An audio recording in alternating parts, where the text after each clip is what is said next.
I grabbed a 30 pack for $4 and I'm going to have a beer on the show today.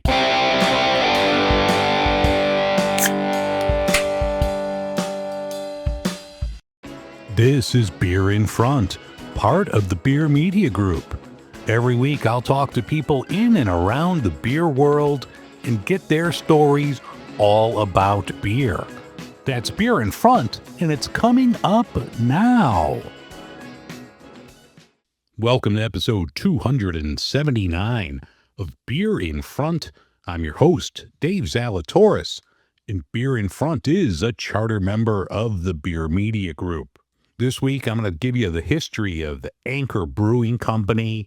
Hopefully that'll come back soon, but I'll give you the story of how they started, the Fritz Maytag story. So if you like the history of some of the older craft breweries, stay tuned for that. It's a short Cliff Notes version, 5-7 minutes long, something like that. It's not going to be no 2-hour podcast, but if you want the quick history of Anchor Brewing, I have that coming up. Also, I dug back in the Beer in Front archives, and I found the review that I did in 2020 of the Anchor Christmas beer, our special ale. So I'm downloaded that again. I don't keep anything on my hard drive, so I found it, downloaded that.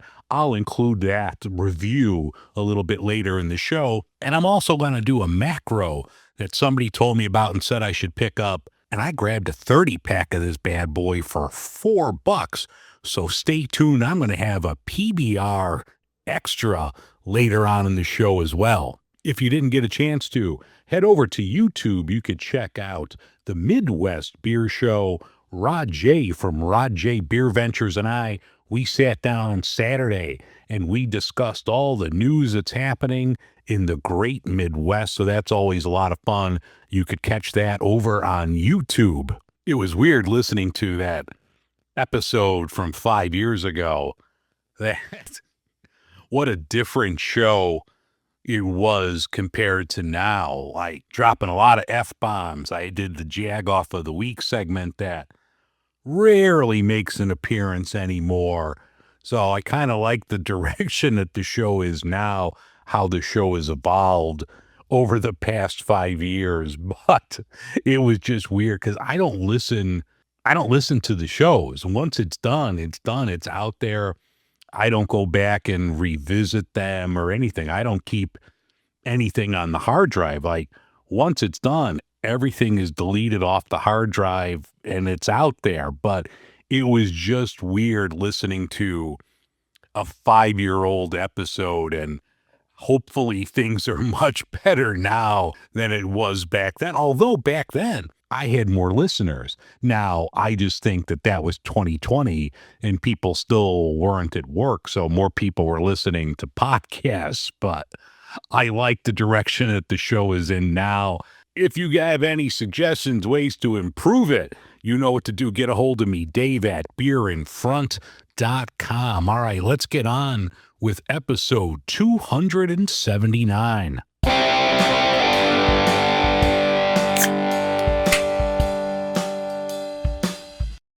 In beer and beverage news, Rogue shut down abruptly on Friday. This took a lot of people by surprise. Rogue has been in business for 37 years.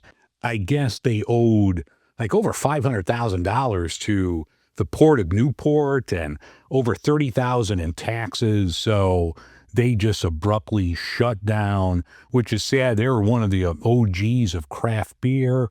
They were big in the bomber market when bombers first came out, like in the early 2000s. Remember seeing all of their beers in the bombers, but Dead Guy Ale is an iconic craft beer. I would always see it in the stovepipe cans at my grocery store, and I went today and they didn't have it. So if you're looking for a Dead Guy Ale, if you could find one on your shelf, you might want to grab it because it doesn't look like Rogue is going to be around anymore. Hopefully somebody buys them and brings it back or brings back the property. But yeah, as of now, Rogue Brewing is gone. AleSmith out of San Diego is bringing back a rum barrel-aged beer called Old Numbskull. This is coming out later this year for the 30th anniversary of AleSmith. So I'm not sure if this is going to be all around or just in like the San Diego area. But if you like barrel-aged stuff, you got to check out Old Numbskull. Just the name alone makes me want to buy it. Corona, they're coming out with a new alcohol-free beer. It's going to be called Corona Zero, 0% alcohol. That should be coming out next year. No dates on it for now, but yeah, look for Corona Zero if you're looking for something non-alcoholic. The other big news of the week is now that the government is open again, but part of that bill is they put the kibosh on THC beverages. And I talked about that a couple of weeks ago where attorney generals were getting in on this. So it's now going to be banned. They have 1 year to figure all this out, but hemp products are now going to be required to contain less than 0.4 milligrams of THC per container. I don't know what the size of a container is, but reading some stuff over on Brewbound, like a lot of hemp beverage companies, a lot of hemp companies that put out gummies and stuff say they're pretty much going to be out of business if this goes through. I just think there's going to be a ton of lobbying in the next year to figure something out. I know I talked to Rod J. We did our Midwest beer show on Saturday. We discussed this more in depth, so I don't want to like rehash everything there. But, you know, it's a $1 billion industry right now, these low THC beverages that are out there. I've had some people on the show to talk about them. I just know from the people that I have spoken to, this is a highly regulated industry. And, it's not like this gas station weed that's out there. So, hopefully cooler heads will prevail. You could eliminate this junk from gas stations and you could limit this to whether it's like liquor stores or places that have liquor licenses where you need to card people. But I just don't see just shutting down $1 billion industry. But, what do I know? So Peggy might be sad if cooler heads don't prevail in the next year.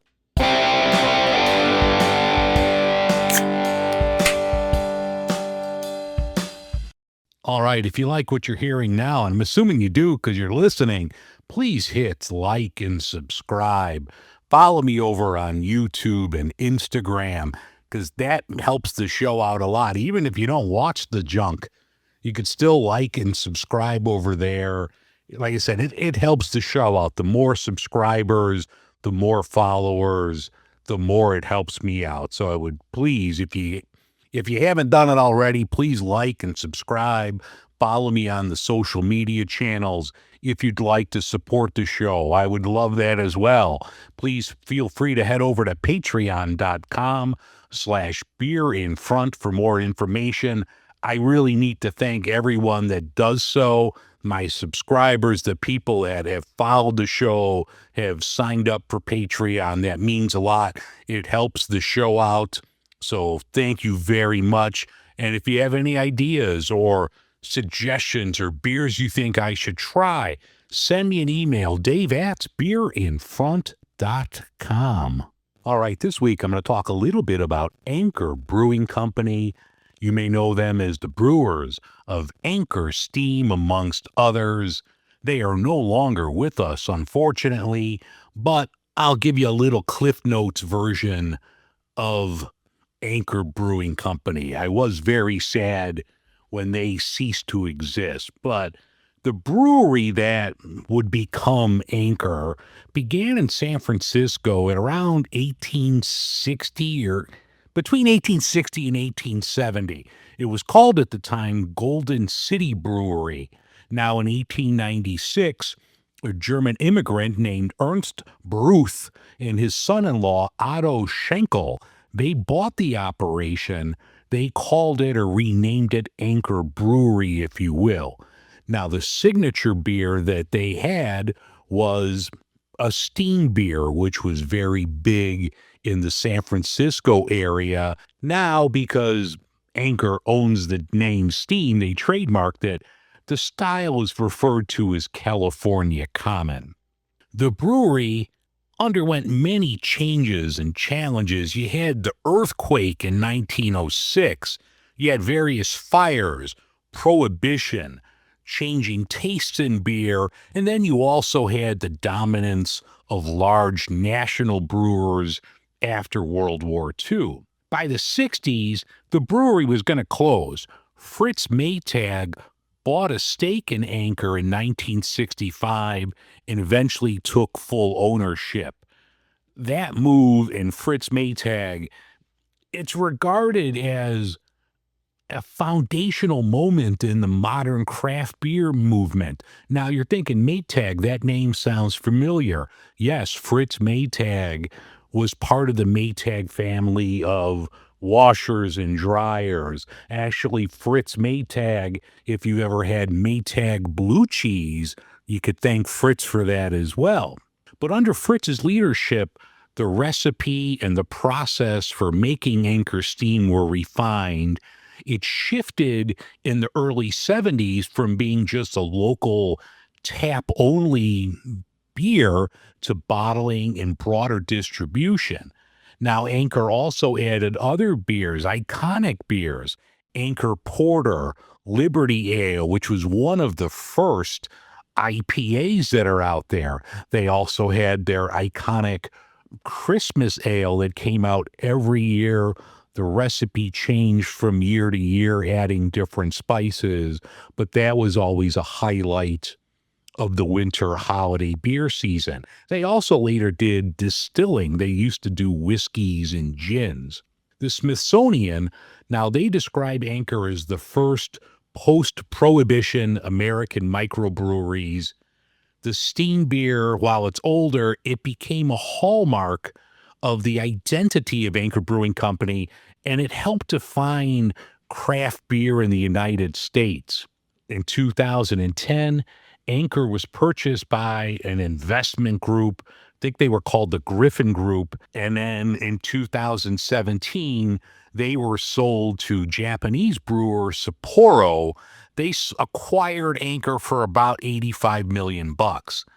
Now, in spite of the legacy, Anchor struggled. Financial performance was declining. And, I did a show and had Anchor, before they shut down. So it was probably 2020, 21, somewhere around that area. And while it was still a great beer, up until that point, I couldn't tell you the last time I had an Anchor Steam. And I'm sure that was a lot. You knew it was there and you always passed it by because you wanted the newest, latest thing. So they eventually shut down. This was in 2023. But last year, I'm sure I'm going to mispronounce the guy's name, Hamdi Ulukaya. Now, he's the founder and CEO of Chobani Yogurt. He acquired the assets of Anchor and said at the time he was going to revive the brand in San Francisco. Now, it's been a year and a half later. There's still been crickets. I haven't heard anything about that, but hopefully they bring the name, the recipes, the beer back. But, the legacy of Anchor Brewing is not just its great beers, but it signaled or signified that a small independent brewing company could succeed and matter in a landscape dominated by large industrial breweries. I mean, they were so tied to San Francisco from the gold rush and the early 20th century to the current craft beer world that it's a shame that Anchor is no longer a part of the San Francisco scene, and hopefully the yogurt man brings it back, because I would kill to have an Anchor Christmas right about now. So thank you for listening to, like I said, the brief little synopsis of the history of Anchor Brewing. It was a great brewery. If he comes back, I will drink it more than once every couple years.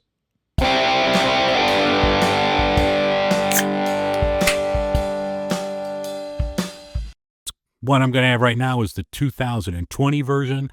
Here's the Anchor Steam Christmas, the Our Special Ale. Oh man, the first thing you get is the aroma from this. I mean, I know I mentioned before they change the recipe every year, but this just smells like an Anchor Steam Christmas. Pouring it in the glass, this is a lot darker than they usually are. I mean, this almost looks like a stout or a porter. I know in past years, they almost have like a reddish, it's still a very dark beer, but you almost have like this reddish tint in the background. With this, it's, like I said, it's almost like a stout or a porter. The taste is great, though. This, to me, is Christmas. The Anchor Christmas beer, it tastes like Christmas. You've got wonderful flavors from this. This year is the strongest. So they've been doing this now, 46 years, or this is the 46th different version of it since it came out in 75. This one is the strongest. This is 7%. This one, definitely, you taste it. It's a little boozier than normal. So it's stronger than it usually is, but it still tastes great. This has really good carbonation, has a good head on it. I like everything about this beer. I'm going to have another sip. Stand by. Yeah, you definitely notice this is stronger than previous years at a 7%. You know, I think I like the older versions better that were a little less boozy than this. But I still like this beer. Don't get me wrong. I'm not dumping this by any stretch. This is still an excellent beer. But if I just want to compare it to the past versions, which totally goes against the whole fucking name of the podcast, Beer in Front, just enjoy the beer in front, which I am. But I do kind of like the older versions better that were a little lower in alcohol. I think if it was lower in alcohol, you might have more of the flavors, the natural flavors coming out. But that's just my opinion. I have my own little scale that I use for rating beers, based on different criteria. I give this an 8.75 on a 1 to 10 scale. I really like this beer. It just could be a little bit better. I have 5 more of these, so I'm going to keep a couple around, and hopefully this will mellow out as well. But this is the Anchor Steam. You hear a bunch of different names for it. The Anchor Steam Christmas, but I believe the technical name is Our Special Ale. So grab this. It's available wherever you find beer, in 6-packs, in bottles, and they also have a Magnum that comes out every year. You could find that, but that's a big boy. You're going to need some help to kill that. So if you get the Magnum, call your friend at Beer in Front.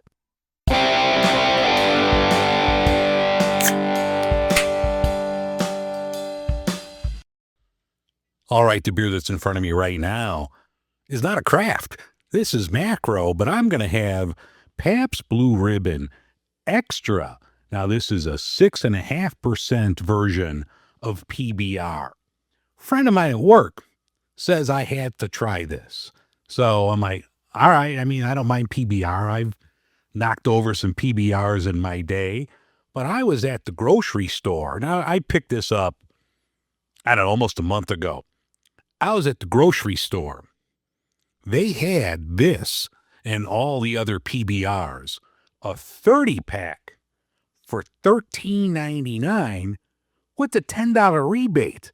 So a 30-pack for $4.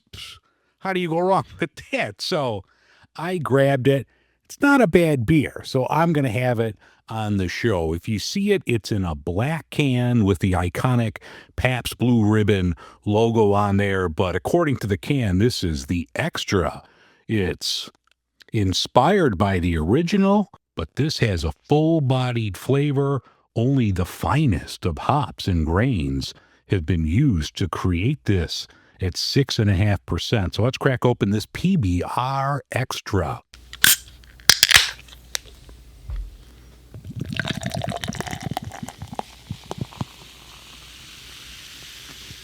The PBR Extra is beautiful color, nice crystal clear macro lager, good 2 fingers of foam on this.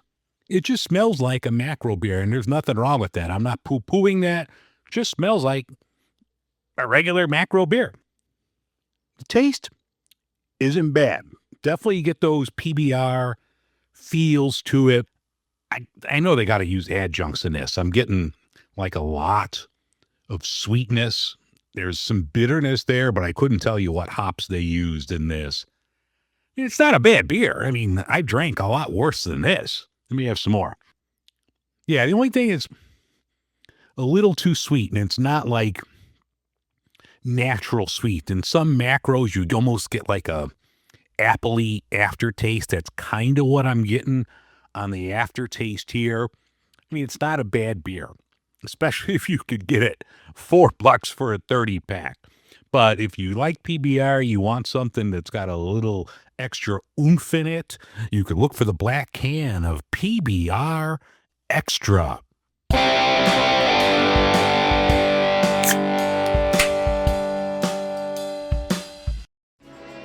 All right, that's going to wrap things up for this edition of Beer in Front. I thank you very much for listening. I wish I had an Anchor Steam right now. I'm jonesing for an Anchor Steam.